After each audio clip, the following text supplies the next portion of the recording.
Doctors say he will need more operations after a gunshot wound to his hip damaged some of his organs. The man accused of the attack, 66-year-old James Hodgkinson, is a Belleville native. We have team coverage of the investigation and on his history.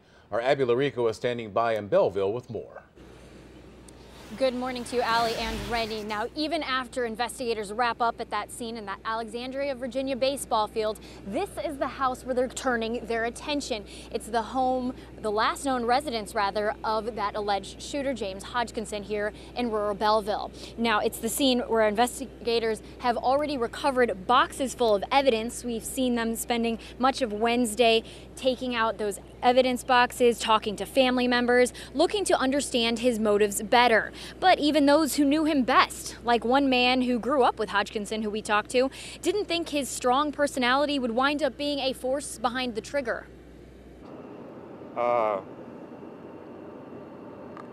It's just amazing of what happened. He did it.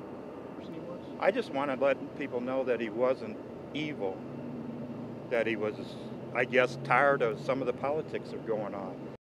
Now, talking to other people here in the area about his inclinations politically, as well as checking online, is something that FBI investigators are going to continue to do. And that's the latest here from Belleville. But for now, we'll turn over to Ryan Dean, digging more into Hodgkinson's background. Ryan? Yeah, Abby, so his social media profile reveals somebody who had strong opinions about the Republican policies and bitterly disagreed with President Trump. There is a Facebook post from March where he says, "Trump has destroyed our democracy. It's time to destroy Trump and company." 3 days ago, he used obscenities to describe this week's White House cabinet meeting. And a year and a half ago, he wrote, "I hate Republicans and everything they stand for." The congressman from Hodgkinson's district, Republican Mike Boss, says Hodgkinson wrote or called the office 10 times, but never threatened. They were disagreeing with my position, but they were not any threats or any red flags that were sent up.